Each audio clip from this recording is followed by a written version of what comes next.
You're one of the few people I know who openly acknowledges that you have a huge ego. You're very, very open with Oh that. God, yes. And yet, knowing that, I know you're a very cool guy. You're open to making fun of yourself, and you're wonderful with your fans. Where do you feel is the place where it could lose balance or could actually benefit you? Because it seems to benefit you great. Well, I don't know if the ego itself benefits me, other than just having a lot of confidence. But the thing is, here's what's happened to me in the past. Back a long time ago, well, I say a long time ago, like what, 10, 12 years? My God, I feel old, even though I'm not. I wrote self-published novels, these horrible fantasy novels, which are still online available, and fans love to torment me by finding them and buying them and doing readings of them. And most recently they said, man, the second book isn't as good as the first one because it's not as funny because I got older and I got better at writing them. But the thing is, I was so proud of that. I was so proud of being a 14-year-old who had written his own novel and done so, and that just started inflating the ego right up. I did like 2 or 3 more books.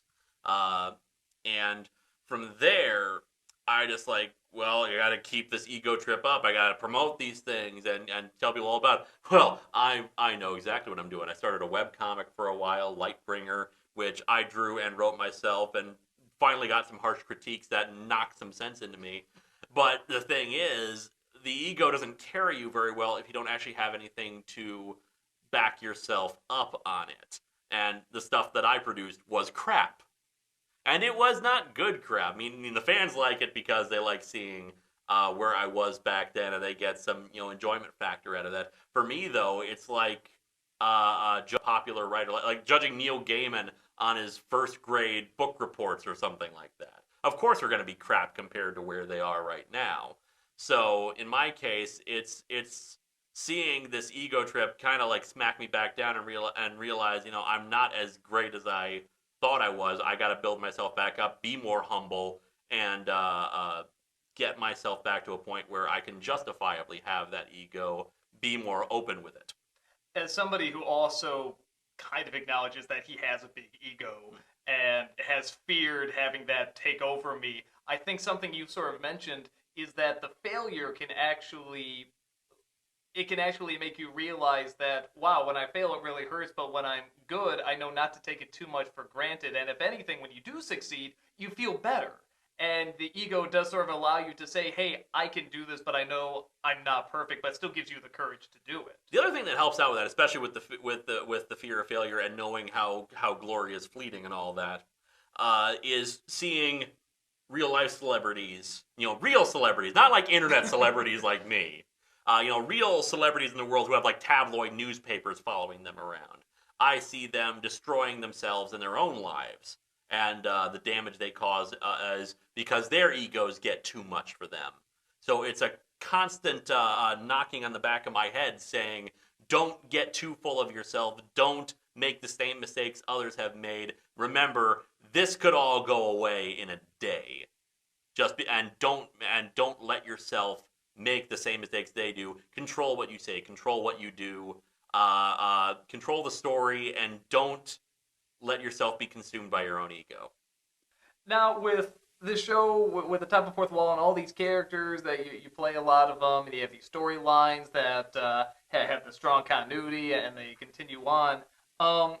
What made you actually want to go from just reviewing comics to turning this into this great big grand epic that always keeps going? Because you have these very tightly knit stories that go on, and even when we do something for the anniversaries, you check to make sure that the continuity matches, that it's not going to get in the way. Which, even though we make fun of you like mad for, I still highly respect, because I think both of us have seen whatever art form, whether it be movie or comic or whatever, where they clearly don't care, or they'll just make it up, or they're like, who cares? Red Dwarf has done that a lot. Yeah, but at least with Red Dwarf, that's a comedy. It's not meant to be taken just too seriously. You're a comedy too, though. Yeah. And you take it very seriously. There's definitely the sense that you try to keep it very controlled. How did it go from just reviewing comics to this really long, grand storyline? it started out with the Mechakara stuff. I kind of had a recurring element of Dr. Insano, who would sometimes appear in the video and disrupt Linkara's work, but he wasn't really a serious threat. It was just something fun to do because Linkara is the comic book guy, reviews superheroes, superhero versus supervillain, that kind of thing. When around the time of the Superman versus the Terminator review, there's a crossover for you. There you go. I decided, I want to have something to draw in viewers. I want to have a recurring element that keeps them watching every week to see if there's advancement of it. So I decided, well, how about an evil robot version of Linkara? And I had no, and it's funny you compliment me on the continuity and whatnot, because the very first two storylines I did, mostly on the fly. It would go like 3 or 4 weeks, and I decided, well, I should really have another storyline thing, and I'll keep making it up as I go along. And in this case, I was like, okay, he wants to get the magic gun. Why? Well, I'll figure that out later. And usually by like November or October, I had figured out, how it was going to end. Maybe I hadn't written out how it was going to end yet, but I knew what direction it was heading, the backstory and whatnot, and I could write that out later. So it started out just as a way to get viewers more invested and more interested, and they seem to have really become invested. I recently tried to run a poll, had to stop the poll early, unfortunately, but got about 2,000 responses. And of that, only about 16% did not care for the storylines. That's pretty good numbers, I would say. I used to think it was a half and half, but more people these days are watching the storylines than not, it would seem. I bet they just complain really loudly, though. No, not as much anymore. I do remember a comment back in the day.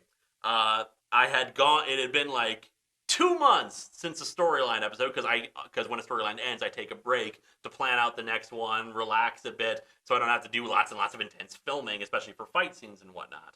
And this guy went off on a tirade about, I hate your show, and I hate, because you have the storylines. God, why do you include all this story crap? Why do you keep doing this? And I would remind you, this episode did not have any storyline elements in it.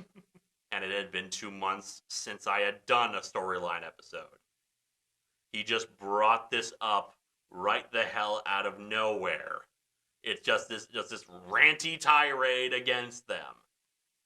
I don't know where they came from, why they did it, but if you're gonna complain to me about it, at least do it on a video where it's actually relevant. What do you think is best in finding that balance of communicating with fans but not letting them rule your life necessarily either? The fans, in the end, really are my bosses, in my opinion anyway, because without their views, I couldn't be doing what I'm doing. There is no show if there are no viewers. And in this case, as such, I feel an obligation to them to deliver a good product and to listen to their own feedback and their complaints and their suggestions. And I will not necessarily always take it into regard, because I will think in some cases I know better than them in this case. They might think they know what they want, but I really know what they want. And it's not meant to be pretentious. It's just meant to be, I know how this is going to develop, and I know that they are going to ultimately be satisfied with the end product, and 99% of the time they are. There's always fringe elements who say, yeah, I didn't enjoy this as much, but for the most part, the majority try to stay happy. And the thing is, the reason why, aside from the fact that without them, I would not have a show and the means to live off of it. But I was in their place once. I was a fan. I was a fan of the Nostalgia Critic before I became a video producer myself and got on the same website.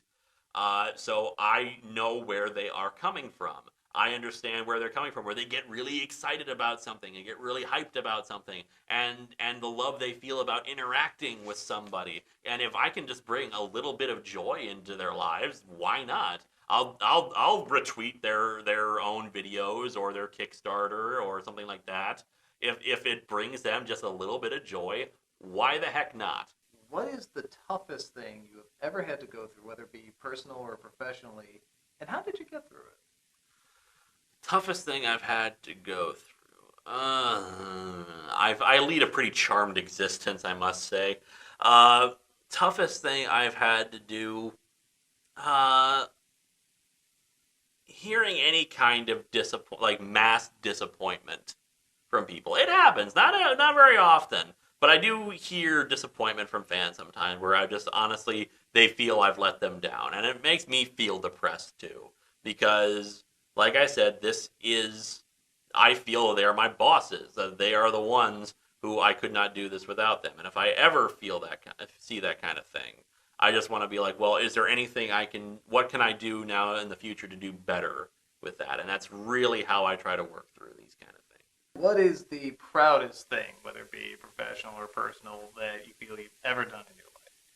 Anytime I get an email from someone telling me you have made my life better. I was in a dark place for this time. Watching your show helped me.